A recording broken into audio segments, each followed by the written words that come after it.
아침입니다. 아침의 하늘 뉴스 종합 비타민 아침의 매일경제 김은미입니다. 오늘의 일면 같이 들어가 보시죠. 매일경제입니다. 활력 잃은 중 경제도 안보도 미국과 손잡을 때라고 말했습니다. 누가 얘기를 했느냐? 베클리 교수가 말했습니다. 어디에서? 제25회 세계 지식 포럼에서 이 얘기를 할 예정이다라는 거죠. 오늘부터 사흘 동안 인천 영종도에서 세계 지식 포럼이 열립니다. 스위스에 다보스 포럼이 있으면 아시아에는 세계 지식 포럼이 있죠. 오늘부터 사흘간 열리는 이 세계 지식 포럼. 항상 쟁쟁한 연사들로 주목을 받았었는데 이번에 누가 오느냐? 베클리 교수도 오고요. 미 연준 의장으로 거론되는 래퍼 회장도 옵니다. 더불어서 이 푸틴 러시아 대통령의 정적이었었죠. 이 사망한 알렉세이 나발리의 부인 율리아 나발라야도 이번에 여기 세지포에 참석하기 위해 방한을 합니다. 사흘 동안 진행이 되니까요. 많은 관심을 또 가지셔도 좋겠다라는 생각이 드네요. 다음 기사 보겠습니다. 동아일보입니다. 조선일보입니다. 여야의정 협의체 오늘 국회에서 시동. 여야의정 협의체 만들어서 얘기 좀 해봅시다라고 한동훈 국민의힘 대표가 얘기를 했죠. 그리고 여기에 이 우원식 국회의장 그리고 민주당도 좋습니다라고 얘기를 해서 오늘부터 국회에서 이제 시동을 건다라는 거예요. 그런데 여야 의정 이어야 되는데 다음 기사 볼까요? 중앙일보입니다. 의사 뺀 여야 정협의체 여당 개문발차 검토하고 있다라는 겁니다. 여야 의정이 아니라 의사 뺀 여야정 협의체로 아마도 개문발차할 것 같다. 문 열어놓고 일단 출발할 것 같다라는 거죠. 아니 의사 안 탔는데 왜 벌써 먼저 출발합니까? 라는 얘기가 나올 수밖에 없습니다. 왜 먼저 출발하느냐? 다음 기사에 나와 있습니다. 다음 기사 볼까요? 네, 한국일보. 오늘 수시 접수인데 당장 내년 증원 범출한 의협. 네, 오늘 9월 9일이죠. 9월 9일 오늘부터 전국 39개 의대를 포함한 전국의 대학교들이 수시 원서 접수에 들어갑니다. 그런데 당장 지금 수시 접수하면 시험 봐서 2025학년도에 입학을 하는 거죠. 근데 내년 증원 당장 멈출한 의협이다. 그래서 의협, 의료계는 참석하지 않는다라는 얘기가 나오고 있습니다. 그럼 어떻게 해야 되느냐? 그래서 그 얘기를 잠시 뒤에 대담으로 좀 짚어보겠습니다. 다음 기사 볼까요? 국민일보입니다. 인터넷은행 보험사도 빗장, 궁지 몰리는 대출 난민입니다. 네, 이게 무슨 얘기냐? 저희가 그동안 쭉 시중은행들이 주담대 막았고요. 지금 전세 대출도 힘들고요. 마이너스 통장도 지금 옥죄고 있습니다라는 소식을 전해드렸어요. 저희 이 애청자분들 아마 잘 아실 겁니다. 그런데 이제 시중은행 말고 인터넷은행 그리고 보험사도 대출에 이제 빗장을 걸어 잠그고 있다라는 거예요. 지금 시중은행에서 막힌 대출 때문에 이게 풍선 효과로 어디로 가느냐?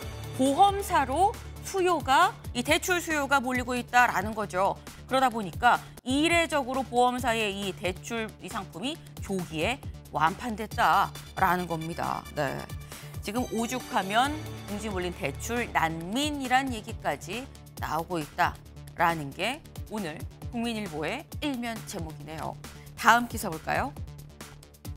한겨레입니다. 기후대응 최전선 함께 만들자 강남대로 3만 명 집결입니다. 지난 토요일 강남 한복판에 일단 주최 측 추산 3만 명 그리고 경찰 추산 7천 명에서 1만 명 정도 되는 사람들이 모였습니다. 왜 모였느냐? 네, 기후대응 우리 다 같이 합시다라고 기후변화에 우리 대응하자는 한마음 한뜻으로 모였다라는 거죠.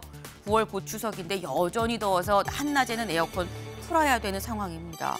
이런 상황에서 환경 생각하고 우리 기후변화에 좀 문제의식을 갖고 행동합시다라는 사람들이 모였다라는 건데 청소년들이 주축이 됐다라고 지금 나와 있죠.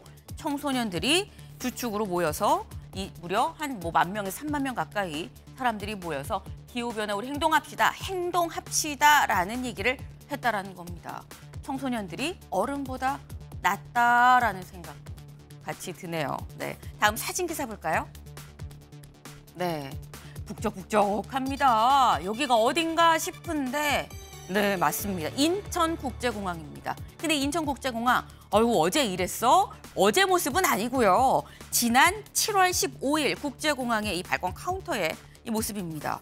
아니 2달 전 건데 왜 보여주는 거야? 라는 생각하실 수 있는데 2달 만에 다시 이 모습이 재현이 될 수도 있을 것 같다라는 거예요. 7월, 8월 휴가철에 무려 1,500만 명이 해외로 나갔다고 합니다. 그런데 이번 추석 연휴 길죠. 여기에 더해서 10월 초에 국군의 날, 대천절, 계속 퐁당퐁당 연휴입니다. 연차 며칠 쓰면 또 쭉 붙여서 해외여행 나갈 수 있는 황금 연휴가 있다 보니까 9월, 10월에도 또 한 번 이런 모습이 재현될 수도 있겠다라는 얘기가 나오고 있습니다. 네, 물가 오르고 팍팍해도 또 해외여행 나가는 사람도 많다는 게 요즘에 또 소비 트렌드가 아닌가 하는 생각이 드네요. 아침에 매일 경제 뉴스 종합 비타민 언제나처럼 TV로 좀 크게 보시다가요. 궁금한 점은 유튜브 댓글로 남겨주시면 저희가 또 같이 얘기를 해보겠습니다. 오늘은 저희가 방식을 좀 바꿔서 차분하게 좀 앉아서 진행을 해볼까 합니다. 같이 따라가 보실까요? 안녕하세요. 안녕하세요. 네. 네. 아니 오늘은 웬일로 앉아서 하는 거야? 뭐가 바뀌는 거야? 라고 생각하실 것도 같긴 합니다. 네. 저희가 살짝 스튜디오 새 단장을 하고 있는 중이에요. 그래서 지금 며칠 동안은 이런 형식으로 좀 차분하게 좀 진행을 해보도록 해보겠습니다. 그럼 이제 본격적으로 대담으로 좀 들어가 볼까요? 첫 번째 키워드 같이 보시죠.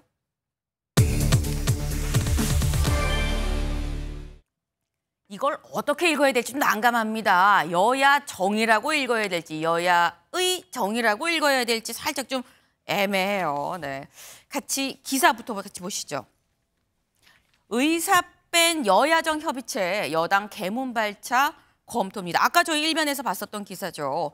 저희 키워드처럼 딱 키워드처럼 여야 의정인데 여야 정이 지금 되는 그런 상황이에요. 왜? 다음 기사 바로 이어서 볼까요? 네, 오늘 수시 모집 시작인데 의협 올 의대 증원부터 백지화합시다라고 얘기를 하고 있다는 거죠. 올 의대 증원, 올해 뽑는 의대 증원부터 백지화합시다라고 얘기를 하고 있다는 거예요.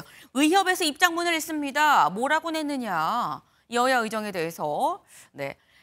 여야 의정 협의체 제안에 대한 대한의사협회 입장이라고 해서 냈는데 2025년 의대 정원 원점 재논의가 불가한 이유와 근거는 도대체 무엇입니까?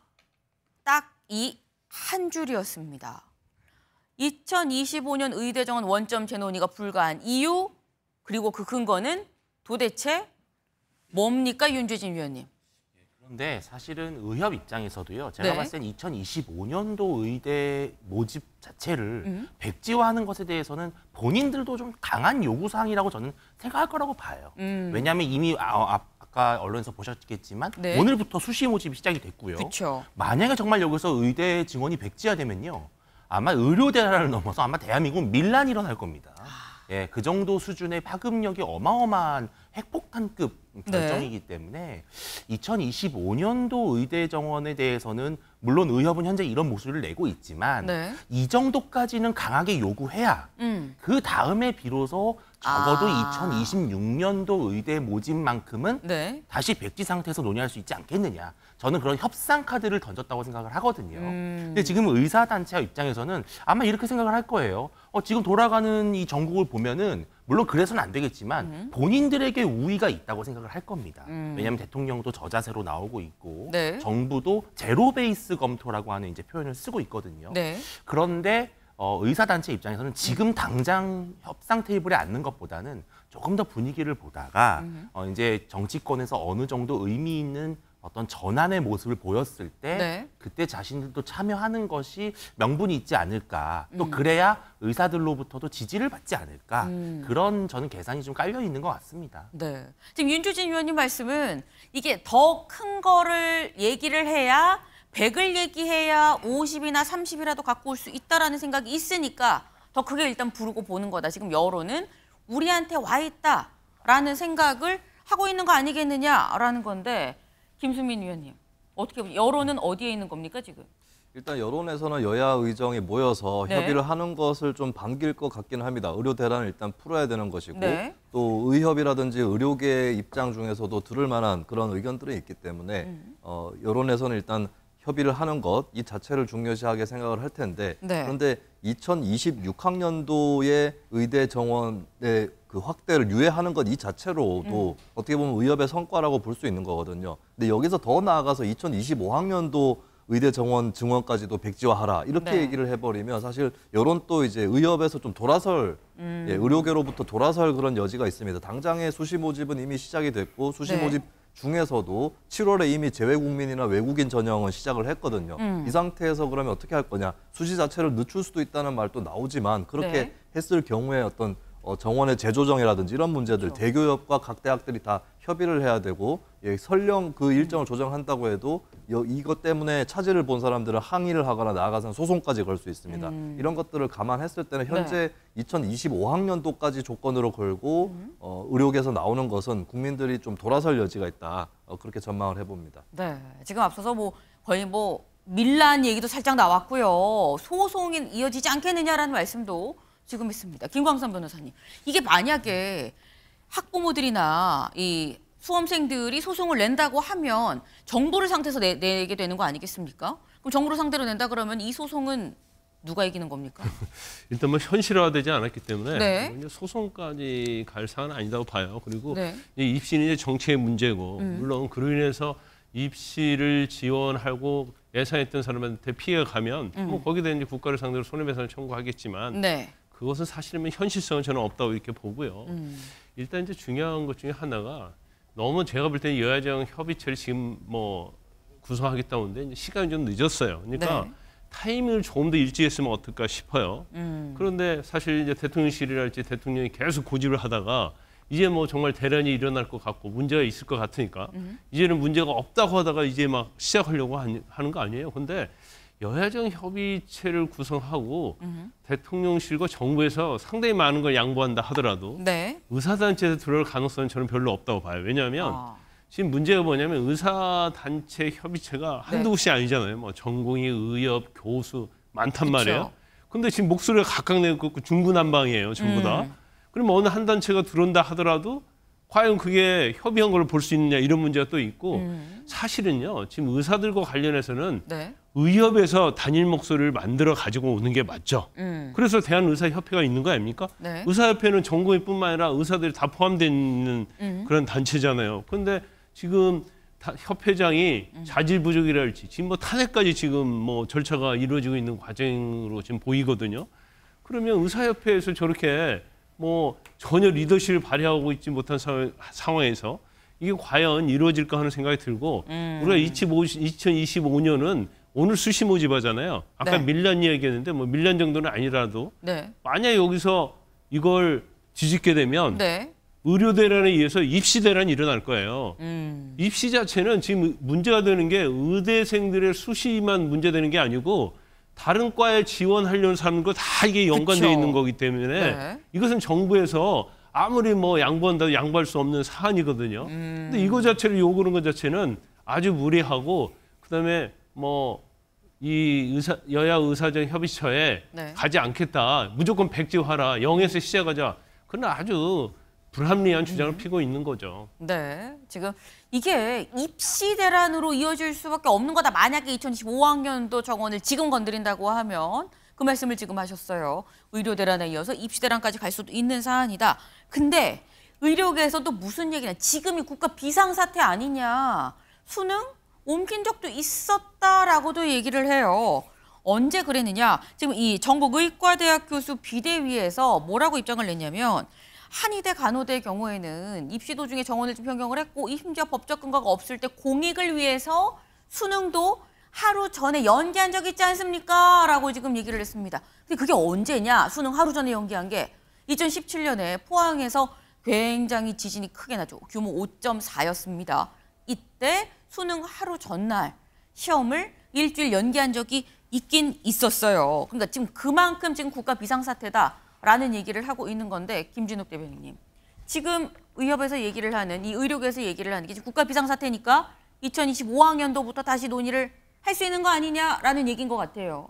일단 저런 얘기를 할 수 있도록 네. 빌미를 준 거는 정부다라고 볼 수밖에 없죠. 왜냐하면 이 대입 사전 예고제라는 게 있어요. 그거는 입학 정원을 갖다가 1년 10개월 전에 확정해서 미리 발표해주는 사전 예고를 해야 되는 거예요. 그쵸. 그런데 올해 같은 경우에 올 5월 달에 올해 입시 의대 정원 그 증원을 결정했기 때문에 네. 사실 이것도 정부가 원칙을 어긴 거 아니냐 그런 비판들 때문에 저런 얘기들 할 수 있습니다. 네. 지금 이제 오늘부터 수시 모집이 이제 시작이 됐어요. 그렇기 때문에 지금 뭐 방법이 없는 건 아니에요. 굉장히 어려운 상황이지만 방법이 네. 없는 건 아니에요. 왜냐하면 수시를 진행하고 네. 나중에 정시 부분에서 문제를 해결할 수 있는 가능성이 없는 건 아니거든요. 그렇지만 어쨌든 올해 1,509명이 증원된다라는 걸 전제로 해서 네. 많은 그 이 수험생들이 입시 전략을 이미 짰기 때문에 좀 전에 김광선 변호사님께서 말씀하신 것처럼 자칫 잘못하다가는 입시 대란으로까지 번질 가능성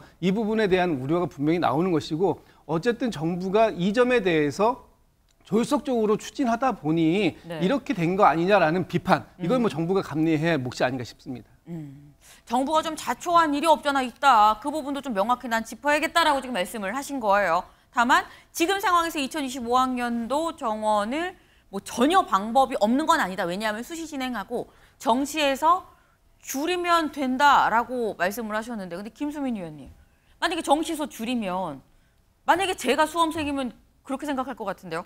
아니 나는 정시로 넣으려고 지금 수시 안 넣고 기다리고 있었는데 정시 이렇게 조금밖에 안 뽑을 거면 나 그럼 수시 넣었지 보상하세요 라고 할 수 있는 거 아닙니까? 네, 뭐 수시를 그대로 강행했다가 정원 재조정하면서 정시 쪽 정원을 줄여버렸을 때 네. 그때 정시만 바라보고 있었던 학생들, 학부모들은 굉장한 타격을 받게 되는 것이고 네. 그것만 보더라도 사실 수능을 늦춘 적도 있지 않느냐라고 하는 것은 통하지 않는 말이죠. 수능 같은 경우는 모든 수험생들한테 적용이 되는 것이고 그것 때문에 뭐 별다른 일정이라든지 계획이 어그러진다거나 이런 것이 없습니다. 그냥 수년만 되는 것이에요. 근데 네. 정시 정원 이런 것들까지 건드리게 된다라고 했을 때는 이미 짜놨던 계획에서 다 네. 틀어지는 것뿐만 아니라 그 학생들이 또 다른 방안을 모색함에 있어서 뭐 다른 과를 알아본다든지 이렇게 되면서 여러 가지 이제 풍선 효과 같은 이런 것들이 결국에 나올 수밖에 없는 거거든요. 그런 의미에서는 지금 입시 일정 이 자체는 굉장히 건드리기는 상당히 어렵다라고 하는 점, 이 점을 좀 캐치를 해볼 필요가 있겠고 그렇기 때문에 일단은 좀 높은 값을 의료계에서 부르는 심정은 알겠어요. 하지만 이 입시 문제를 계속해서 건드린다라고 했을 때는 네. 그나마 국민들이 의사들하고 잘 논의를 해보라라고 정부에 촉구를 했던 것도 네. 이렇게 되면 의사들이 더 책임 있는 거 아니냐 이렇게 여론이 바뀔 수 있다는 점, 이 점을 좀 유념을 하시는 게 좋을 것 같습니다. 네. 방법이 전혀 없는 건 아니지만 사실상 현실화되기 어려운 방법인 것도 맞다라는 말씀을 하시죠. 자꾸 이 주장을 고집하다 보면 여론이 바뀔 수도 있는 상황이다라고 말씀을 하셨는데 근데 지금 저희가 좀 얘기를 나눠보면 2025학년도 정원을 건드리는 거는 안 되는 것 같은데라는 생각이 드는데 근데 정치권에서 그것도 여야 모두에서 2025학년 요거 손봐야 되는 거 아닙니까? 라는 얘기도 나옵니다. 직접 들어보실까요?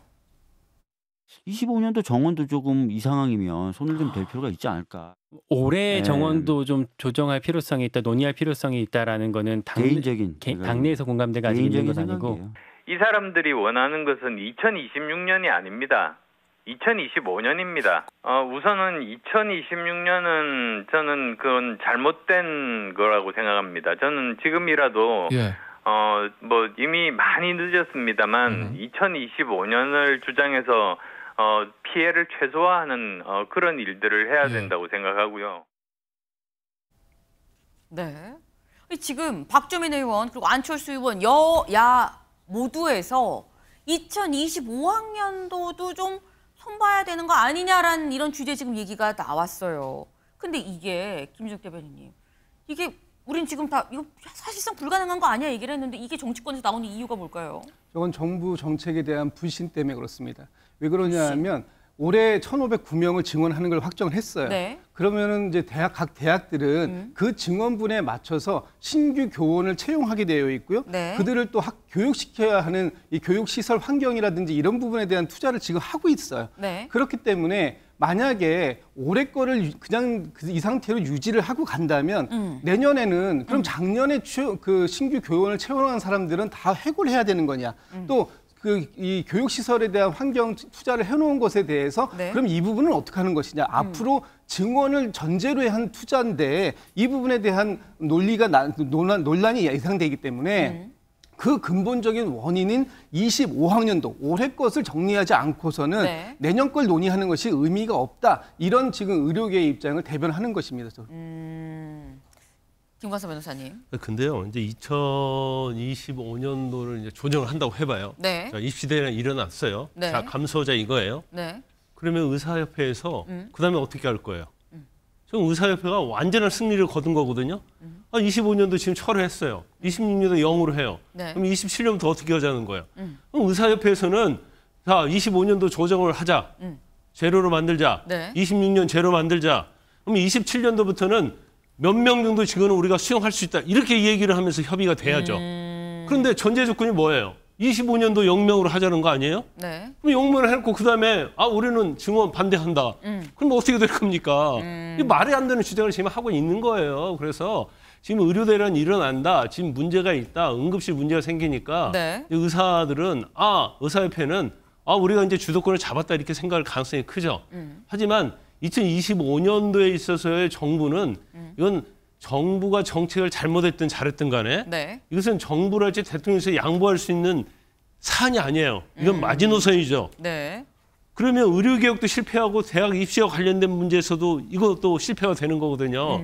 두 가지 다 놓치는 거예요. 그러면 어느 정도 정부에서 양보한다고 하면 그 정도 선에서는 뭔가 인정을 하고 그다음에 증언과 관련해서는 자기 입장을 밝혀야 하는데 네. 이것부터 전제하라고 해놓고 우리는 다음부터 한 명도 안 된다. 그러면 어떻게 되는 거예요? 이건 사실은 협의를 안 하자는 것 똑같고 협의체 구성 전 옛날에 자신들이 주장했던 내용과 똑같은 내용을 들어가기 때문에 네. 이건 받아들일 수 없는 부분이다. 저는 그렇게 봅니다. 네. 지금 이 얘기는 2025학년도 의대 정원 문제는 대통령실 입장에서 정부 입장에서 마지노선이다. 여기서 더 이상 물러날 수가 없는 사안인데 자꾸 이걸 얘기를 하는 건 얘기하지 말자는 건 약간 뭐 이런 취지로 지금 말씀을 하셨어요. 다음 기사까지 좀 이어서 볼까요? 다음 기사 보시죠. 네, 국민일보입니다. 대통령실 의대 증원 0명도 논의 가능. 그러니까 2026년도에 의대 증원 0명도 논의 가능하다. 단 근거를 갖고 나와라라고 얘기를 하고 있다는 거예요. 네, 지금 대통령실 입장이 그렇다는 겁니다. 2026학년도에서 의대 정원 0명으로 하는 것도 논의해서 정할 수 있다. 근데 왜 0명이어야 되는지 그거를 갖고 나와라. 사람들이 지금 줄어든 이 저출산으로 줄어드니까 의사들이 더 늘릴 필요가 없다. 그렇다면 그걸 과학적인 추산으로 들고 와라라는 게 대통령실 입장이라는 거죠. 네. 근데 관련해서 이런 만평이 나왔습니다. 만평 같이 볼까요? 네. 먼저 위에 있는 그림을 좀 같이 보겠습니다. 네.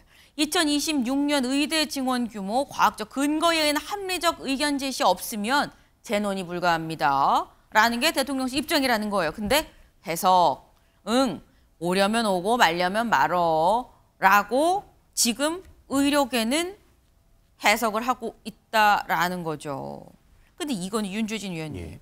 그럼 이렇게 말하면 의료계가 오겠어? 라는 약간 이런 느낌이에요. 예. 저는 대통령실, 정부의 이 메시지가 좀 바뀔 필요가 있다고 생각을 해요. 네. 먼저 자꾸 근거를 가져와라. 뭐 통일된 입장을 가져와라. 이렇게 자꾸 뭔가 의사 쪽에 요구하는 듯한 모습으로 가면 이것 또한 결국은 압박으로 느껴지거든요. 근데 저는 지금 이 의료 대란과 의정 갈등의 핵심의 본질이 무엇이냐면은 네. 정말 몇 명을 늘릴 것이냐라는 숫자도 물론 되게 중요하죠. 네. 그런데 제가 봤을 땐 절차상의 문제가 있었고 지금 의사들은 상당히 자존심, 자긍심이 훼손돼 있는 상황이에요. 왜 정부가 일방적으로 결정하느냐라고 하는 문제에 지금 분노와 실망을 느끼고 있는 것이거든요. 네. 그렇기 때문에 지금 정부가 계속 이런 식으로 근거를 가져와라, 또 통일된 입장을 만들어라, 또 대통령 사과는 논의할 필요조차 없다.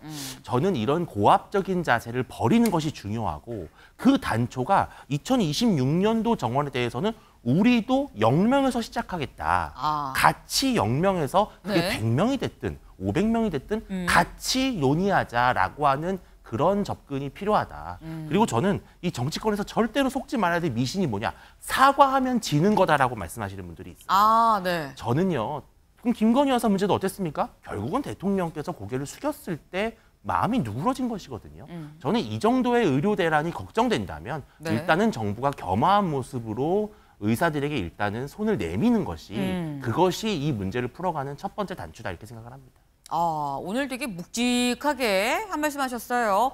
사과하면 지는 거라는 정치권의 이런 이야기, 요거 틀린 거다. 아니다. 사과를 해야 짚고 다음 단계로 넘어갈 수 있는 사안도 있다라는 말씀을 하셨습니다. 그러면서 지금 현재 의사들이 자존심이 상해 있다라고 말씀하셨어요. 아까 그 만평 다시 한번 보죠. 만평을 보면 아까 저희는 위에 그림만 봤죠. 위에 그림만 봤을 때는 오려면 오고 말려면 말어라고 의료계가 아마 정부의 이 입장을 이렇게 해석을 할 것이다라는데 그 밑에 뭐라고 하느냐. 그래서 의협에서 2025, 2026년 의대 증원 백지화하고 2027년부터나 의대 증원 논의 가능합니다라는 입장을 또 냈어요. 그럼 이거를 정부는 또 어떻게 해석하느냐. 안 가라는 걸로 해석을 할 거다라는 겁니다. 이걸 김수민 의원님, 이게 지금 번역기를 바꾸면 해결이 될 수 있는 사안인 겁니까? 네, 일단 좀 양보하는 자세가 조금 더 필요한 것 같아요. 일단 이 축에는 여야 정당들은 이 합의와 협의를 추동하는 데는 저는 최근에 들어서는 최선을 많이 다했다라고 두 당 다 그리고 이재명 대표, 한동훈 대표 이렇게 다 좀 잘했다라고 보는데 남아 있는 게 결국에 의료계하고 의사단체하고 이제 정부 아니겠습니까? 결국에는 조금 더 양보하는 자세가 필요한 거고 현재로서는 서로 간에 좀 협의가 안 되도록 하는 걸림돌을 놓고 있는 그런 수준이라고 보여지는 거거든요. 네. 그러면은 이제 추가적으로 자꾸 조건을 단다거나 단서를 다는 것은 좀 철회할 필요가 있다. 정부도 계속해서 과학적이고 합리적인 안을 갖고 와라라고 얘기를 하는데 과학적이냐 합리적이냐는 논의를 하면서 밝혀내면 되는 거예요. 계속 그걸 갖고 오라고 얘기할 필요가 없는 것이고 의사단체 쪽에서도 2025학년도 사실 2025학년도에 입시안을 유예하는 것도 논의 테이블 들어와서 얘기를 해볼 수도 있는 거거든요. 그런 것을 아까 전에 안철수 의원이나 박주민 의원 또 강조를 한 건데 그러면은 밖에서 계속해서 2025학년도부터 철회를 해주면은 들어가겠다 이렇게 하기보다는 들어가서 2025학년도 입시까지도 얘기를 해보는 것 이것이 더 바람직하다고 생각을 합니다. 말씀처럼 만약에 2025학년도 정원부터 들어가서 얘기를 할 거면 정말 빨리 들어가야 된다. 왜냐하면 지금 수시 접수가 오늘 시작을 했죠. 이번 주 금요일까지입니다. 5일이에요. 오늘 포함 5일인데 정말 만약에 이 문제에 대해서 얘기를 하고 싶다 그러면 정말 의료계에서 빨리 들어가서 얘기를 하는 방법밖에 없다라는 생각이 좀 듭니다. 근데 지금 저희가 이게 번역기를 바꾸면 좀 얘기가 되려나라는 얘기가 나올 만큼 그런 만평도 지금 나왔죠. 이게 의정 간 갈등이 자꾸 깊어만 간다라는 겁니다. 다음 기사 볼까요? 네, 정부 응급실 거부 군의관 징계 협의 논란 일자 답변 과정 잘못 전달 번복입니다. 네, 정부에서 지금 현재 이 응급실에 지금 의사들이 부족하다라고 해서 군의관을 파견을 했죠. 근데 이 파견된 군의관들이 이거 내가 할 수 없는 업무들이에요 라고 해서 지금 현재 근무를 거부를 하고 있는 곳이 있습니다. 여기에 대해서 복지부가 뭐라고 얘기를 했느냐 어제 응급실 거부한 군의관 국방부랑 얘기해서 징계를 좀 논의를 하겠습니다라고 얘기를 했어요. 여기에 대해서 의협에서 또 입장을 냈습니다. 뭐라고 입장을 냈느냐. 의료 사태를 해결하긴커녕 땜질식 명령, 협박 남발하고 하루마다 말 바꾸는 정부는 정신 차리고 의료 대란 해결을 위한 여야정 단일한 대책을 먼저 내놔야 됩니다라고 입장을 또 냈습니다. 이게 논란이 된 거죠 이미. 그러니까 복지부에서 뭐라고 얘기를 했느냐. 답변 과정에서 이게 좀 잘못 전달이 됐습니다. 현재 징계 논의하고 있지 않아요라고 얘기를 했습니다. 네, 그러니까 얘기하는 과정에서 잘못 전달이 된 거예요. 오해예요라고 얘기를 했다라는 건데 사실 이게 또 주목을 받는 이유가 이미 쌓여 있는 오해가 또 이미 상당하거든요. 여기에 이게 더해지니까 이게 간극이 어떻게 해야 되냐라는 생각이 듭니다. 김진욱 대변인님. 지금 복지부가 이런 식으로 해명한 게 한두 번이 아니잖아요. 이미 복지부 2차관이 전화를 걸 수 있는 사람은 경증이다, 중증 환자 아니다 이렇게 얘기하면서 뭐 당신이 의사냐 뭐 이런 비판까지 받았던 것인데 거기에다가 이번엔 또 군의관이 마치 의료 현장에 투입이 되면 지금의 이런 의료 대란이 어느 정도 정리되고 수습될 수 있을 거다라는 것이 정부의 바람이었는지 모르겠습니다만 실질적으로 군의관들이 투입돼서 의료 현장에서 기능을 제대로 할 수 있겠느냐 하는 그런 비판이 현실화가 됐어요. 그래서 지금 국민들은 내가 의료 응급실 뺑뺑이의 대상자가 될지도 모르겠다라는 불안감을 갖고 있는데 정부의 이런 어떤 모습들을 보면 진짜 해결의 의지가 있는 것인가 또 해결의 능력이 있는 것인가 하는 비판을 받을 수밖에 없는 상황이 많다. 그리고 지금 이 상황 속에서 계속해서 공을 떠넘기기만 하고 있어요. 뭐 여야 정이 먼저 가지고 오면 의료계가 그때 얘기하겠다. 또 의료계가 어떤 단일한 안을 가지고 오면 네. 그때 정부도 그 부분에 대해서 고민하겠다. 지금 이렇게 여유 있고 한가롭게 얘기할 때가 아닌데 그렇다면 이런 관계 속에서 누가 먼저 이 자세를 굽혀야 된다라고 네. 얘기하기는 어렵습니다만 어쨌든 지금 중요한 건 정부가 네. 하루하루 내놓는 이런 대책들 이런 것들이 약간 뒷북이고 또 땜질식 처방이다라는 부분에 대한 비판은 정부도 받을 수밖에 없는 상황이다라고 보여집니다. 네. 지금 이 얘기에 땜질식 처방이란 뭐 이런 말씀까지 나왔어요. 근데 지금 이게 말이 바뀐 게 한두 번이 아니지 않느냐. 뭔가 자꾸 이렇게 민심을 건드리는 그런 발언들이 나온 게 그것도 좀 문제다라고 말씀하셨는데 그럼 또 한편으로는 아까 이 의협에서 이렇게 얘기를 했죠. 여야정 단일 대책을 먼저 내놔라라고 얘기를 했어요. 근데 그럼 여기서 드는 의문이 김광선 변호사님. 네. 그럼 여야정 단일 대책을 갖고 가면 의료계는 이 단일 창구로 좀 대응이 가능한 상태냐라는 의문도 들거든요. 근데 여야정 단일체를 가져오라 이 말 자체의 의미를 모르겠어요. 거기에 참여도 하지 않으면서 네. 그러면 가지고 오면 거기 따르겠다는 얘기인지 그러면 저기 단서 붙여야죠. 여야정 협의체에서 결과를 가지고 오면 우리는 거기에 따르겠다. 뭐 아니면 따르지 않겠다. 뭐가 있어야 하는 거 아니에요? 네. 그럼 가져와라. 저게 마치 우리가 아까 우리 김진우 전 대변인도 정부가 좀 일방제다 했는데 똑같은 거예요. 이거 자체가. 그러면 이거 뭐 더 이상 협의를 하지 말자는 얘기인지 어쩐지 잘 모르겠지만 네. 근데 대한의사협회가 아까 말씀드린 것처럼 제 역할을 제대로 하지 못하고 있잖아요. 그러면 여야정 협의체에 사실은 의사단체가 들어오고 싶어도 서로 눈치 보느라 들어오지 못할 거예요. 아마 의사들도 증언을 백지화하는 데는 이게 가능하지 않다고 생각할 거예요. 그러면 뭔가 퇴로를 열어주고 그거 네. 자체를 의사단체에서 해줘야 하는 게 맞죠.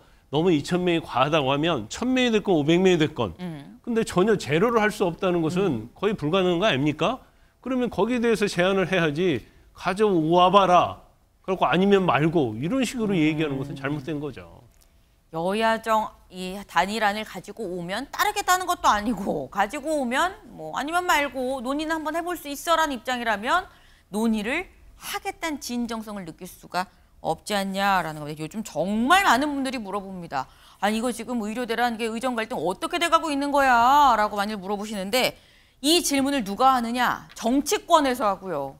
의료계에서 하고요. 일반 국민, 시민들이 합니다. 이 얘기인즉슨 아무도 지금 일이 어떻게 돼가는지 모르고 있다라는 얘기인 거겠죠. 네, 답답한 상황이 아닐 수 없습니다. 다음 키워드 넘어가 보시죠. 네, 명문입니다. 네, 명문. 기사 같이 볼까요? 네, 이재명 검수사는 정치 탄압, 문재인 당당히 임하겠다. 손잡은 명문입니다. 바로 지금 사진에서 두 사람 밝게 웃으면서 이 두 손 꼭 잡은 손을 이제 하늘로 딱 높이 든 모습 보이죠. 상당히 좀 즐거워 보이는데 영상 같이 보고 올까요?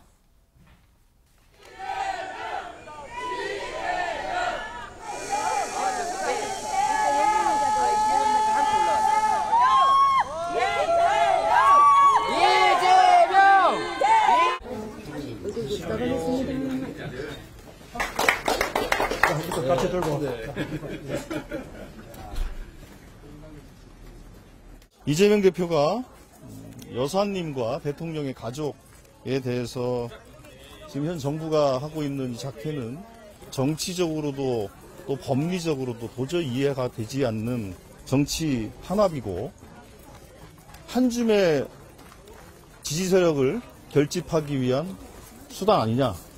그거에 대해서 문재인 대통령께서는 기본적으로 나나 가족이 감당할 일이지만 당에게 고맙게 생각한다. 당당하게 강하게 임하겠다 이런 말씀을 하셨고. 네, 문재인 전 대통령, 이재명 대표 두 사람 상당히 기분 좋게 화기애애한 모습입니다. 손을 높이 들기도 하고요. 이 책방에서 같이 앞치마를 하고 또 이렇게 일을 하는 모습도 같이 봤는데 두 사람이 만난 게 7개월 만이죠. 이렇게 처음 만난 게 아닙니다. 근데 유독 반갑고 화기애애 보이더라라는 거예요. 사실 저희가 보여드린 거는 짧은 모습이긴 했습니다만 문재인 전 대통령이 이재명 대표한테 이렇게 주변에 자 박수 주세요라고 얘기하는 부분도 한 2번이나 사실 눈에 띄었거든요. 좀 약간 분위기가 평소랑 좀 달랐던 것 같다라는 생각이 듭니다. 김진욱 대변인님. 예, 어제 매우 좀 화기애애한 네. 그런 모습이었던 것 같습니다. 특히 이재명 대표가 지난 8월 달에 전당대회에서 이제 그 두 번째 연임 대표로 확정되고 난 이후에 바로 봉화마을과 평산마을에 가서 이제 전 대통령을 좀 찾아뵈려고 했는데 이 코로나 확진 때문에 이제 좀 연기가 됐던 상황이었었거든요. 근데 그 사이에 어떤 상황이 생겼느냐? 갑자기 문 전 대통령 전 사위의 특혜 채용 의혹 이 부분이 문 전 대통령의 뇌물죄로 비화되는 그런 상황들이 생겼고 그 상황 속에서 어제 만남이 있었기 때문에 아마도 이 검찰의 이 수사권 기소권 남용 부분에 대한 공감대가 넓게 좀 형성된 게 아닌가 그런 측면에서 봤을 때 어제의 만남이 다소 또 그 여러 정치권에서 분분한 해석을 낳게 하는 그런 모습이었다 이렇게 봅니다. 네, 원래 예방을 하기로 했었던 날짜보다 다소 연기가 됐는데 그 사이에 뭐가 발생했느냐? 문재인 전 대통령이 피해자로 적시가 되는 그런 지금 이 전 사위의 이 특혜 채용 관련한 피해자로 지금 적시가 되는 그런 상황이 발생을 했고 그러다 보니까 정치 검찰이다, 탄압 수사다라는 데 있어서 두 사람이 의견을 좀 모았다라는 지금 그 말씀입니다. 사실 얼마 전입니다. 불과 한 달 좀 더 됐죠. 전당대회 땐 이런 일도 있었습니다. 같이 보고 오실까요? 당내 경쟁에서 어느 편에 섰는지는 우리의 대업 앞에서 중요하지 않습니다. 확장을 가로막는 편협하고 배타적인 행태를 단호하게 배격합시다. 당원 동지 한 분 한 분이 확장의 주체가 되어주시길 바랍니다. 아우르며 전국에서 고대 지지 되길 바랍니다.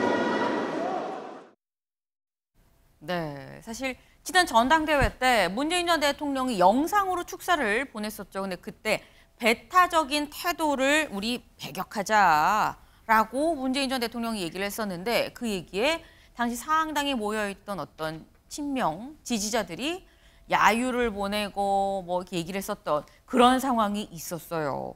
근데 우리가 보통 김수민 의원님, 저희가 뭐 물리적 화합, 화학적 결합 뭐 이런 얘기를 보통 쓰곤 하는데 사실 전당대회 때 이랬는데 어제 가서는 또 상당히 분위기가 좋아가지고 당에서 나서주니 또 감사합니다라고 말을 하기도 했는데 화학적으로 두 사람 결합이 됐다라고 봐야 되는 겁니까? 글쎄요, 뭐 화학적인 걸 떠나서 일단 처지가 좀 비슷해졌기 때문에 여기에 대한 공동 대응 이런 차원에서 자연스럽게 더 비슷해진 게 아닌가 그렇게 보여집니다. 그리고 아까 전에 전당대회 때 있었던 영상 봤는데 네. 사실 이제 그 영상에서 야유를 했던 사람들은 그 자리에 나와 있기 때문에 티가 나는 것이지 그 자리에 나와 있지 않은 사람들을 포함해서 그러면 민주당 지지층 내부에서 친문, 친명 따로 있고 양쪽 간에 골이 깊어졌느냐 네. 그렇게 볼 수 있는 단정 지을 수 있는 근거는 없는 거거든요. 저런 이제 의사 표현 같은 경우는 현장에서 몇 명만 하더라도 눈에 띄는 것이기 때문에 그럼 양쪽 간의 지지층의 골이라든지 이런 것들이 애초에 되게 컸었던 거냐 이것도 의문이 있는 거고 그 사이에 더더군다나 사실 문재인 전 대통령이 윤석열 정부 출범 이후에 서해 공무원 피격 사건이라든지 뭐 통계 조작 논란이라든지 여러 가지 이제 수사들이 있었는데 네. 결국에는 여기서는 이제 피의자라든지 피고인으로서 제외가 됐었거든요. 근데 지금 이제 사회 특혜 채용에 대한 논란, 의혹 이것 때문에 결국에 피의자로 일단 적시가 되고 있는 상황이고 그 점에서 이제 검찰의 수사를 받는다라고 하는 측면 이런 것들에서 이재명 대표하고 동질성, 공통점이 생겼기 때문에 양쪽에서 이제 이거를 따로 대응하는 것이 아니라 같이 대응해 나가자. 흩어지면 더 힘들어진다. 뭐 이런 생각들이 더 굳어진 것이 아닌가 그렇게 보여집니다. 네, 지금 김수민 의원이 이 같은 처지라는 표현을 쓰셨어요. 뭐 동병상련 이런 느낌으로 지금 같이 검찰 수사를 받고 있는 입장에서 뭔가 같이 공동 대응을 해야 될 필요성이 분명해졌다. 그러니까 더 그런 거 아니겠느냐. 뭐 이게 친명, 친문의 어떤 갈등의 골이 깊다고까지는 볼 수 없을 것 같다라는 말씀도 같이 하셨는데, 근데 사실 어제 두 사람 만난 게 단순히 분위기만 좋았던 게 아니라 좋았던 분위기 속에서 문재인 전 대통령이 한 말이 주목을 받았습니다. 무슨 말 했는지 직접 들어보시죠. 특별히 민주당이 재집권을 위한 이런 준비를 좀 하셨으면 좋겠다라는 말씀을 하셨고, 특별히 최근에 그 부분에 대해서는 이재명 대표와 문재인 대통령이 공감을 하신 게, 준비되지 않은 대통령이 집권을 해서 지금 이 나라를 엄청나게 혼란으로 몰고 가고 국민들의 불안을 키우고 있는 이 상황이 국민들의 걱정이 매우 크지 않습니까? 이 부분에도 공감을 하셔. 그렇기 때문에 민주당은 정말로 잘 준비를 해서 했으면 좋겠다라는 말씀을 하셨습니다.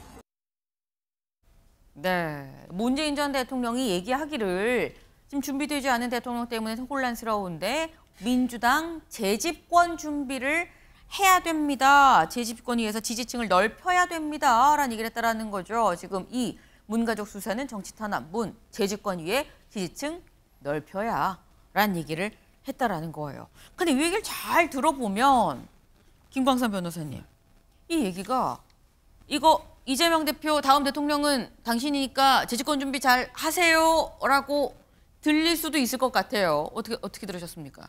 일단 뭐 문재인 대통령 입장에서 보면 네. 다음 정권을 민주당이 가져가는 것이 이제 자신이 향후에 있어서도 비교적 지금 뭐 사법 리스크와 관련해서 이제 검찰의 수사 이런 것들도 기소될 거 아닙니까? 네. 그러면 뭐 어떻게 보면 정치의 이익을 같이 한다고 볼 수 있고 당연히 또 민주당 출신 국회의원이기 때문에 이재명 대표랄지 민주당 출신이 대통령이 되는 걸 당연히 뭐 지지할 수밖에 없어요. 그쵸. 그런데 이제 어제 만남 자체는 정치의 이익 측면에서는 둘이 굉장히 같다고 이렇게 볼 수가 있어요. 아까 근데 사실 관건은 이 문재인 전 대통령 입장에서는 당연히 민주당이 집권하는 게 좋은데, 근데 어떤 주자로 집권을 하느냐가 문재인 전 대통령한테는 다른 사람일 수도 있는데 이재명 대표가 다음 주자입니다라고 인정을 한 거 아니냐라는 거거든요. 근데 지금 상태에서는 일극 체제잖아요. 네. 그럼 누가 제3자가 나올 수 있는 입장은 아니에요. 그런 상황은 아니죠.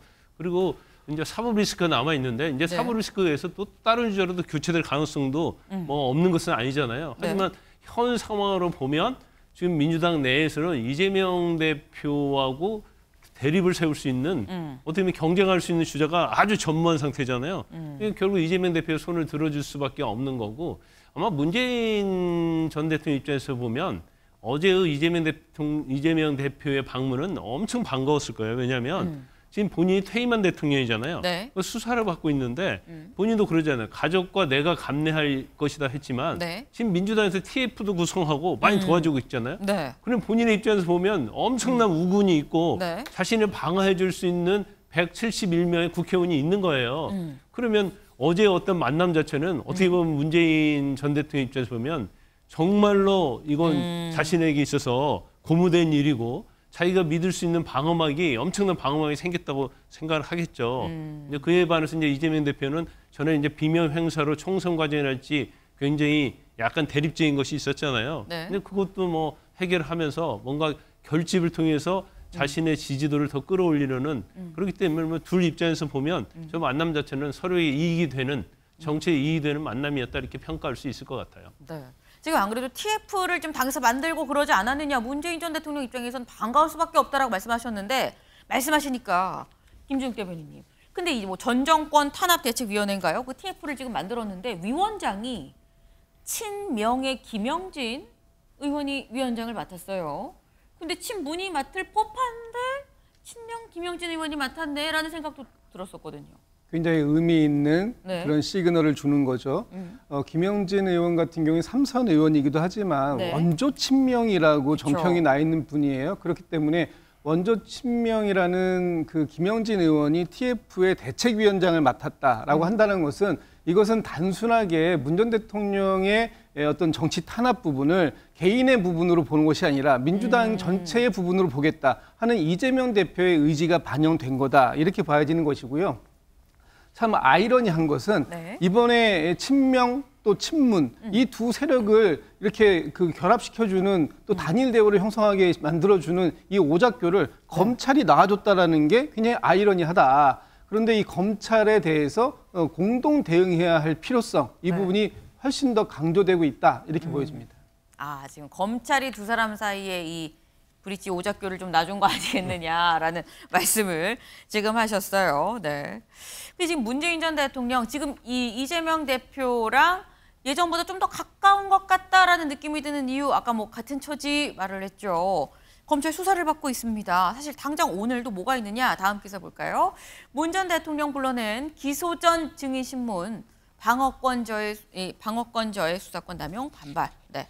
문재인 전 대통령이 기소 전 증인 신문에 지금 사실 나오세요라고 통보를 받은 상황이에요. 밑줄 좀 같이 보겠습니다. 9일 오늘이죠. 서울 남부지법은 전 청와대 행정관 신모 씨에 대한 공판 전 증인 신문을 진행할 예정이다. 이게 뭐냐? 전 사위 티켓 채용 의혹이랑 관련해서 당시 전 청와대 행정관 신모 씨가 이 티켓 채용 관련해서 이 오며 가며 얘기를 좀 전하고 한 걸로 의혹이 되고 불거지고 있기 때문에 불러서 직접 물어보겠다라는 겁니다. 근데 기소 전 증인신문이 뭐야 할 수 있어요. 그 옆에 있죠, 밑줄. 공판 전 증인신문은 참고인이 검찰 출석을 거부하는 경우 법정에 불러서 신문할 수 있게 한 제도다. 공판 전에 참고인이 검찰에 나와서 검찰 조사를 받으세요 했는데 나 안 나갈래요. 나 피해자 아니고 참고인이니까 나 별로 나가고 싶지 않아요. 안 나갈래요 하면 안 나갈 수 있습니다. 안 나갔을 때 다시 한번 공판 전에 불러서 물어보겠다라는 거죠. 법원으로 불러서.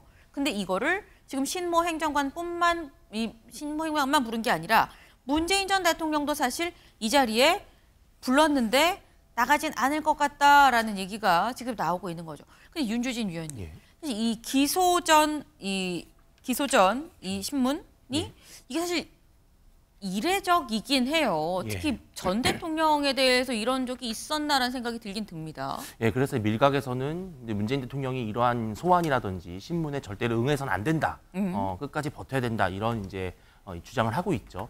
그런데 저는 물론 문재인 전 대통령 전직 대통령을 이렇게 수사하는 것이 네. 우리 국민적으로나 또 국가적으로 이렇게 좋은 일은 아닙니다. 그것은 맞는데 다만 이 사건 같은 경우에는 문재인 전 대통령이 신문이든 소환을 피할 저는 명분이 좀 없다. 왜냐하면은 지금 이 사안에서 문재인 전 대통령은 정말 그야말로 당사자에 속하거든요. 네. 왜냐하면 이상직 전 의원에게 중진공 이사장이라고 하는 요직을 줬고 그 이후에 바로 문재인 전 대통령의 딸의 남편, 즉 전 사위로서 상당한 이제 특혜 채용의 의혹이 있는 그러한 대가를 받았다라는 이 정황에서 사실 문재인이라고 하는 이 한 사람의 퍼즐을 넣지 않고서는 이 전체 사건에 대한 진실을 규명하기가 사실상 불가능합니다.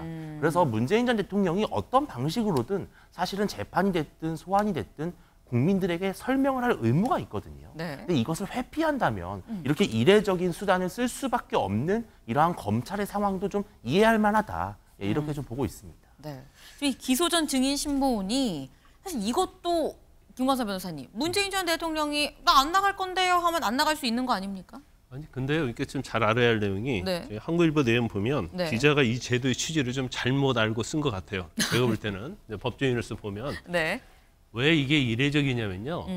수사를 할 때 참고인들 부르면 대부분 다 나와요. 네. 그래서 이 증인신문 제도를 쓸 필요가 없어요. 대부분이.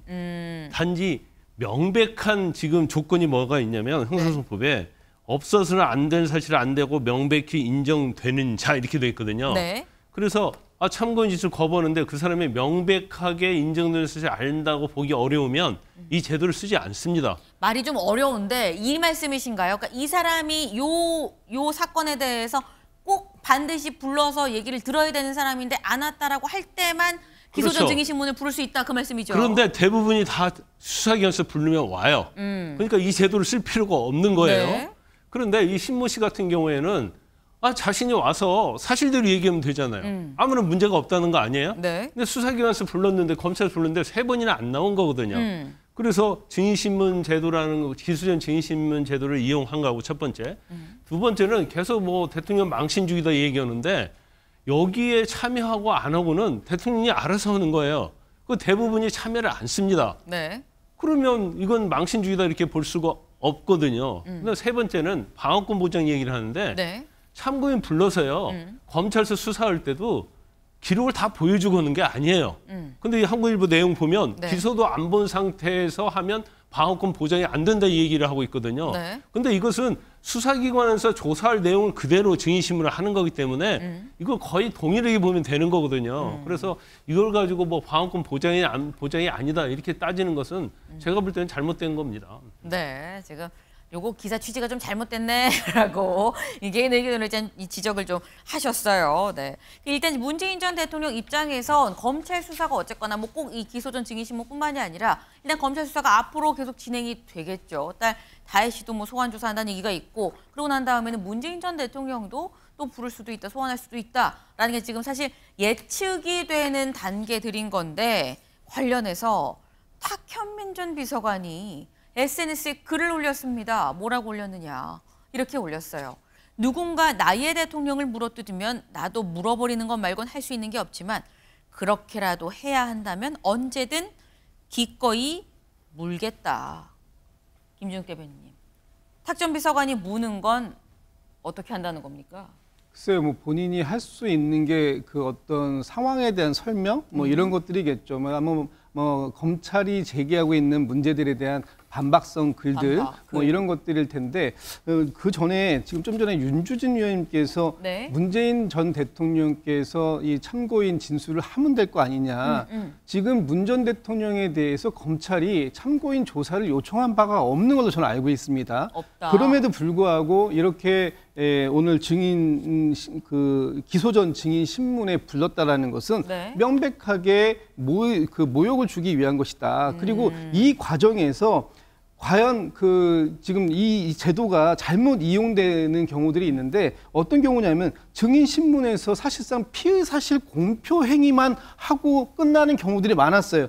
지난 4월 달에 윤석열 대통령의 명예훼손 사건에 대한 법원에서 심리가 있을 때 그때 법원 당시 재판부도 이렇게 얘기합니다.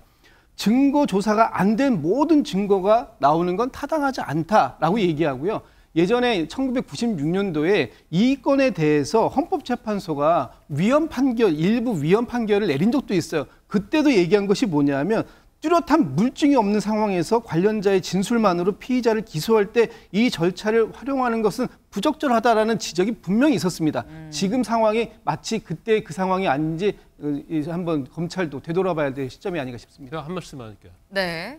그 사건 자체는 증인신문 하나만 유일한 증거일 때 문제가 된다는 얘기예요. 그거 네. 자체는. 그래서 이걸 확대해석한 것은 잘못됐다는 얘기고 네. 지금 참고인 신문을 해가지고 불러가지고 수사에서 조사하듯이 조사하는 거기 때문에 네. 사실 이게 문재인 대통령에 대한 혐의 유무에 대해서 조사를 하는 거지만 이것이 뭐 망신주의에서 하는 것이다는 동의하기가 어렵죠. 네. 일단 지금 저기 양쪽의 얘기를 좀 다 들어봤는데 여기서 팩트가 맞는지 아닌지 요걸 좀 확인을 하고 가야 될 필요가 있는 것 같아요. 그러니까 문재인 전 대통령을 참고인으로 불렀느냐 아니면 부르지 않은 상태에서 바로 기소전 증인신문으로 넘어간 거냐. 이 부분에 대해서도 사실 이거는 사실 지금 바로 또 확인이 가능한 부분은 아닙니다만 여기에 따라서도 해석이 이렇게 될 수도 있고 저렇게 될 수도 있겠다라는 생각이 좀 듭니다. 근데 일단 탁현민 비서관이 내가 할 수 있는 건 물어뜯는 것밖에 없는데 그거라도 해야 되는데 얼마든지 물어뜯겠다라고 얘기를 했죠. 사실 며칠 전에 탁 전 비서관 생일이었다고 합니다. 근데 생일 파티죠. 생일 파티를 누구랑 했느냐? 같이 보실까요?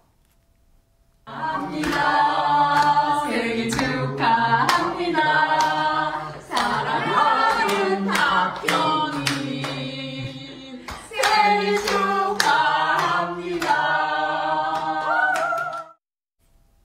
네, 김수민 위원님. 탁현민 전 비서관은 문재인 전 대통령과 가족 같은 사이인가? 라는 생각이 영상을 보면 들어요. 어떤 사이입니까? 뭐 가족까지는 아니다라고 할지라도 네. 가족 다음으로 가까운 사이 정도는 될 수 있지 않을까. 저렇게 조촐한 자리잖아요. 사실 되게 사람이 많은 자리도 아니고 네. 조촐한 자리인데 특별히 이제 같이 박수도 치고 노래를 했다라고 하는 점. 그리고 네. 청와대에 있을 때에도 이제 탁현민 전 비서관 같은 경우에 여러 가지 이제 문 전 대통령의 가까이에 있으면서 여러 이벤트라든지 이런 것들 연출을 했기 때문에 굉장히 가까운 사람이다. 뭐 이런 점들은 알 수 있을 것 같고 이제 물어뜯겠다 이런 표현들은 이제 뭐 문 전 대통령을 지킨다라고 하는 그런 의지를 좀 분명하게 보여준 것 같습니다. 문재인 전 대통령을 지키겠다, 네, 가만히 있지 않겠다라는 입장으로 보인다라는 거죠. 관저 만찬입니다. 기사 같이 볼까요? 네. 윤 대통령 일부 여 최고위원 중진과 관저에서 만찬을 했다라는 겁니다. 언제 했느냐? 8일, 어제죠. 어제 국민의힘 일부 최고위원 그리고 수도권 중진 의원 등을 대통령 관저로 초청해서 비공개 만찬을 했다라는 거예요. 네. 근데 여기서 생각하는 게 국민의힘 일부 최고위원입니다. 국민의힘의 일부 최고위원 그리고 수도권 중진. 근데 윤주진 의원님, 예. 사실 수도권 중진하면 생각나는 사람이 몇 명 없어요. 그렇습니다. 네, 몇 명 없는데 이 수도권 중진과 지도부 전체가 아니라 일부만 한동훈 대표는 여기 포함이 안 된 게 아닌가라는 생각이 들거든요. 몇 명만 무슨 기준으로 왜 부른 걸까요? 아마 제가 봤을 땐 수도권 중진이라 하면 지난번 전당대회에 출마했던 후보군들 네. 위주일 것 같아요. 근데 아무래도 안철수 의원은 좀 아닐 것 같기도 하고요. 두 번째로 이제 여당 일부 최고위원이라고 한다는 것은 네. 만약에 한동훈 대표가 초대가 됐고 만찬을 했다면 당연히 한동훈 대표와의 만찬으로 잡혔겠죠. 근데 여당 최고위원이라고 한다는 것은 혹여나 어떤 친윤 혹은 반 한동훈의 어떤 색채가 있는 여당 최고위원을 따로 부른 것이 아닌가. 근데 저는 이러한 모습들은 지금 현재로서는 정말 불필요한 그림이거든요. 네. 아무래도 이 의정 갈등 문제, 특히 2026년도 의대 정원 문제 때문에 한 차례 또 대통령실과 한동훈 대표 측이 좀 격돌을 했던 그런 최근의 갈등의 기류가 여전히 해소가 되지 않고 있는 상황이고 만찬이 미뤄졌단 말이죠. 네. 근데 이런 상황에서 대통령이 한동훈 대표를 배제한 상태에서 여당 최고위원을 따로 불러서 만찬을 하게 되면 네. 한동훈 대표 입장에서는 뭐야 나 빼놓고 쑥떡쑥떡 이렇게 오해할 수 있잖아요. 이런 모습은 좀 대통령실에서 연출하지 않았어야 했고 차라리 불렀으면 뭐 중진 정도만 부르는 거야. 뭐 그거는 우리가 막을 길이 없죠. 근데 여당 지도부는 여당 지도부 전체를 부르든지 아니면은 부르지 말든지 둘 중에 하나만 하시는 게 좋지 않을까 좀 말씀을 드리고 싶습니다. 네. 말씀처럼 원래는 8월 30일에 새 지도부랑 만찬 예정이 돼 있었습니다. 만찬이 예정돼 있었는데 그 직전에 한동훈 대표가 얘기했었던 게 2026학년도 의대 정원 의대 증원을 좀 유예하자라는 유예안을 내놓고 이것 때문인가라는 얘기가 그래서 나왔어요. 연기가 일단 됐습니다. 추석 끝나고 보기로 했다라고 얘기를 했는데 추석 이후로 이 만찬은 연기가 됐는데 일부 최고위원과 수도권 중진이 이 의원과 따로 관저에서 만찬을 했다라는 거예요. 근데 지금 저희 방송 중에 또 따로 이제 언론 인터뷰를 지금 한 걸 보니까 김종혁 최고위원이 이런 얘기를 했다고 해요. 나는 연락을 못 받았다. 나는 최고위원이 나는 연락을 못 받았다라고 얘기를 해요. 근데 이거 보면 김광석 변호사님. 네. 그럼 같은 지도부긴 한데 친한 개는 연락이 안 가고 비한 개만 연락이 갔다라는 건가라는 얘기가 될 수 있는 거거든요. 아니면 답이 딱 나오지 않겠어요? 답이 뭡니까? 최고위원 중에서 친윤 최고위원만 불렀다 이렇게 볼 수 있어요. 그러면 이거 너무 이제 방송이라서 노골적이기가 그렇지만 네. 김재원, 김민전, 이뇨한 네. 뭐 이 세 명을 불렀을 가능성이 높다 이렇게 봐요. 그런데 대통령실이 지난번에 의대 정원 유예와 관련된 부분에 있어서도 네. 만찬 취소했잖아요. 그럼 대통령이 좀 대범하고 대승적 정치를 해야 한다. 근데 계속 소통 부족을 얘기하고 있잖아요. 네. 그러면 소통을 하는 데 있어서 친한, 친윤 이런 사람과 소통하면 그건 소통이 아니에요. 그러면 오히려 친윤이 아닌 사람들과 대화를 하고 만찬을 해야지 이걸 소통으로 볼 수가 있거든요. 네. 마찬가지죠. 여당하고만 소통하면 소통이라고 누가 봅니까? 야당과도 소통을 하고 네. 그 이외에 굉장히 인재의 풀을 넓혀서 인사에 있어서도 좀 탕평을 좀 써야 하고 그다음에 많은 의견을 들어야 하는 거거든요. 네. 근데 그렇게 듣지 않다 보니까 의료대란의 어떤 현실성도 파악을 못했다가 지금 막 빠지면 군의관 파견하고 비서관 파견을 이러잖아요. 이게 바로 소통 부족을 하다 보니까 현실을 못 느끼는 거예요. 그러면 오히려 자기에게 좀 그렇게 불편한 사람도 불러서 같이 밥을 먹어야 하는데 그 국민이 볼 때는 뭐라고 했겠습니까? 아이고 친한 사람 불러가지고 밥 먹었구나. 왜 대통령이 저렇게밖에 못하지? 이런 비판 받을 수 있거든요. 그러면 아무리 싫다 하더라도 좀 대승적 견지에서 좀 크게 좀 소통을 해야 한다. 저는 그렇게 봅니다. 네. 지금 아마도 내 생각컨대 김민전, 인요한, 김재원 최고위원 부른 거 아니겠냐라고 말씀을 하셨는데 김종혁 최고위원이 언론 인터뷰에서 콕 집어서 김민전, 인요한, 김재원한테 내가 그래서 전화를 했더니 안 받네요 라고 또 얘기를 했다고 합니다. 근데 이게 참 이례적인 게 김진석 대변인님. 아니 사실 어젯밤 저녁 관저 만찬이거든요. 어젯밤입니다. 근데 이게 아침 조간에 기사가 나왔다는 얘기는 이게 어떻게 얘기가 나온 거지? 라는 생각이 들 수 있어요. 혹 일부러 보도가 나길? 이라는 생각까지도 가능합니다. 뭐 그렇게까지 일부러까지 이 문제를 하려고 했으면 조금 더 폭넓게 했을 것 같긴 한데 특정 신문에만 나온 걸 보면 네. 아마도 거기에 참석하고 나오신 분이 전화 통화를 하지 않았을까? 그리고 이 기사의 말미에 보면 여권 관계자의 발로 이렇게 나와 있잖아요.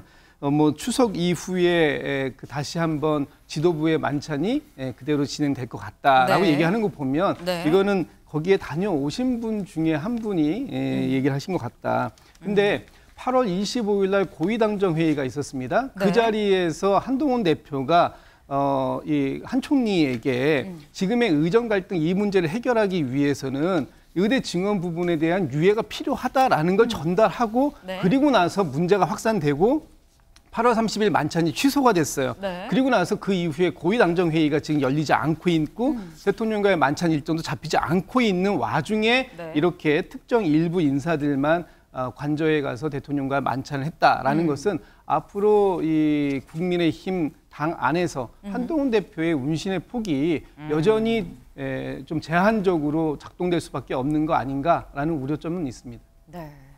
이 자리에 결국 한동훈 대표가 없고 다른 친한계 최고위원도 없었다라는 얘기는 향후 한동훈 대표의 어떤 운신의 폭이 그만큼 좁다는 얘기 아니겠느냐라는 건데 오늘 이런 보도가 있었어요. 저희가 앞에서 이 의정 갈등을 좀 얘기를 했었죠. 다음 기사 볼까요? 네, 한국일보입니다. 대통령실 내년 정원 조정 불가, 대통령 사과 논외, 박민수 경질 불가, 마지노선 협상 숙제하는 한입니다.